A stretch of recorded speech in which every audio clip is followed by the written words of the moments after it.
کیا آپ کیپٹن احسان ملک کو جانتے ہیں؟ 28 جولائی 1999 کو بھارتی فوج کے فیلڈ مارشل مانک شا کو ایک ٹی وی انٹرویو کے لیے بلایا گیا۔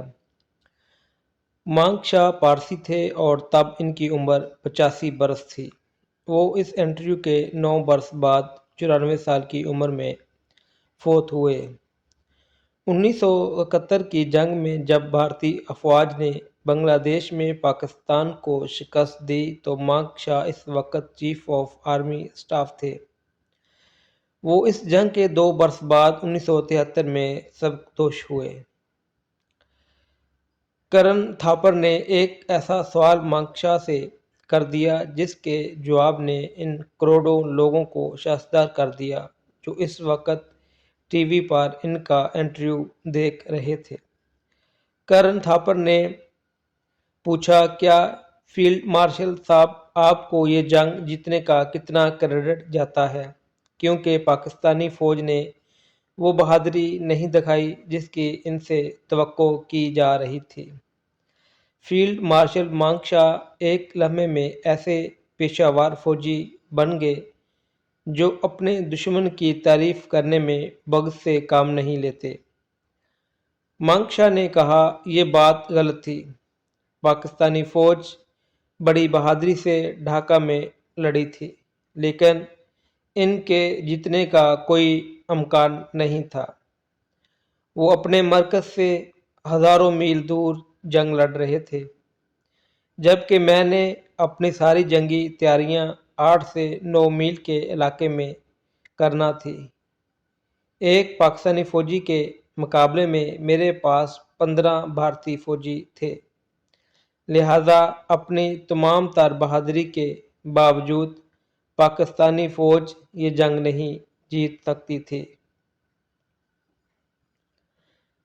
کرن تھاپر کو کوئی خیال آیا اور اس نے پوچھا کہ فیلڈ مارشل، ہم نے کوئی کہانی سنی ہے کہ پاکستانی فوج کا ایک کیپٹن احسان ملک تھا جس نے کومان پل کے محاذ پر بھارتی فوجیوں کے خلاف اتنی ناقابل یقین بہادری دکھائی کہ آپ نے جنگ کے بعد بھارتی فوج کا چیف آف آرمی اسٹاف ہوتے ہوئے اسے ایک خط لکھا جس میں اس کی بہادری اور اپنے ملک کے لیے اتنے ناقابل یقین انداز میں لڑنے پر اسے خراج تحسین پیش کیا گیا تھا۔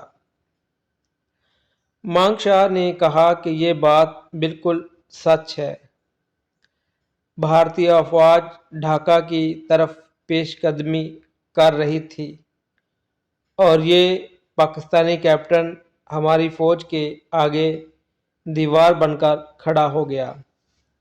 اس اکیلے نے محاذ پر موجود بھارتی فوج کو مشکلات میں مبتلا کرنا شروع کیا۔ ایک زوردار حملہ کیا گیا جو اس نے اپنی حکمت عملی کی بدولت پسپا کیا۔ بھارتی فوج نے دوسری دفعہ باقاعدہ منصوبہ بندی کر کے اس محاذ پر پہلے سے بھی بڑا حملہ کیا، لیکن کیپٹن احسان ملک نے انہیں 1 انچ بھی آگے نہیں آنے دیا۔ بھارتی فوج نے آخر اس محاذ پر تیسرا حملہ کیا تو تب کہیں جا کر انہیں کامیابی ہوئی۔ مانک شا بڑا حیران تھا کہ آخر اتنی بڑی بھارتی فوج کے حملے کے سامنے کون تھا جو شکست ماننے کو تیار نہیں تھا۔ انہیں بتایا گیا کہ یہ ایک کیپٹن احسان ملک تھا جس نے ان کی تمام کوششوں اور حکمت عملی کو ناکام بنا دیا تھا۔ معلوم نہیں وہ زندہ بچا یا لڑتا ہوا مارا گیا۔ جنگ ختم ہوئی۔ جنرل نیازی مانک شا کے آگے ہتھیار ڈال چکے تھے، لیکن مانک شا کا ذہن اس پاکستانی کیپٹن کی بہادری کے بارے میں سوچ رہا تھا۔ مانک شا ہتھیار ڈالنے کی تقریب سے ایک فاتح جنرل کی طرح بھارت واپس آیا۔ اپنے دفتر جا کر جو اس نے پہلا کام کیا وہ یہ تھا کہ کاغذ قلم اٹھا کر کیپٹن احسان ملک کے نام ایک ذاتی خط لکھا اور اسے اپنے ملک کے لیے اتنی بہادری اور بے جگری سے لڑنے پر خراج تحسین پیش کیا، خصوصاً ان حالات میں کہ جب پاکستانی فوج کے پاس بھارت کے سامنے لڑنے کا کوئی فائدہ نہیں تھا۔ یہ خط اس نے پاکستان کی فوج کو بھیجا کہ یہ بہادر کیپٹن کو دیا جائے۔ مانیک شاہ نے اسی انٹرویو کے دوران انکشاف کیا تھا کہ قائد اعظم محمد علی جناح نے انہیں بلا کر کہا تھا کہ آپ پاک فوج میں شامل ہو جائیں، لیکن انہوں نے یہ کہہ کر معذرت کر لی کہ اب وہ بھارتی فوج کا حصہ تھے اور اپنے آپ کو بھارتی سمجھتے تھے۔ سب سے بڑھ کر انہوں نے اب ایک بھارتی لڑکی سے شادی کر لی تھی۔ 1971 کی جنگ کو آج 50 برس گزر چکے ہیں۔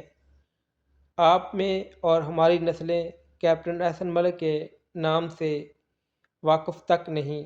ایک ایسا کیپٹن جس کی بہادری نے فیلڈ مارشل مانیک شاہ کو اتنا متاثر کیا کہ جنگ کے 30 برس بعد بھی 1999 میں کرن تھاپر کو دیے گئے انٹرویو میں اس کا نام تک یاد تھا، جبکہ اس بہادر کیپٹن کا نام ہم نے اپنی کسی تاریخ کی کتاب میں نہیں پڑھا اور نہ ہی ہمارے بچے پڑھیں گے۔ حقیقت یہ ہے کہ ہم نے ان لوگوں کو ہیرو کا درجہ دے رکھا ہے جو اپنی ساری زندگی اس وطن کی دولت باہر کے ملکوں میں منتقل کرنے میں گزار دیتے ہیں، جو جیتے ہیں تو دولت کی خاطر اور مرتے ہیں تو دولت کی خاطر، جو امیر سے امیر تر ہوتے جاتے ہیں اور عوام غریب سے غریب تر، اور جب وہ اقتدار کی ہوس میں لڑتے ہوئے شہید ہو جاتے ہیں تو ان کا نام تاریخ کی کتابوں میں سنہرے حروف میں لکھا جاتا ہے، جبکہ کیپٹن احسن جیسے سپاہیوں کی حب الوطنی اور بہادری کے قصے ہم دشمنوں کی زبان سے سنتے ہیں۔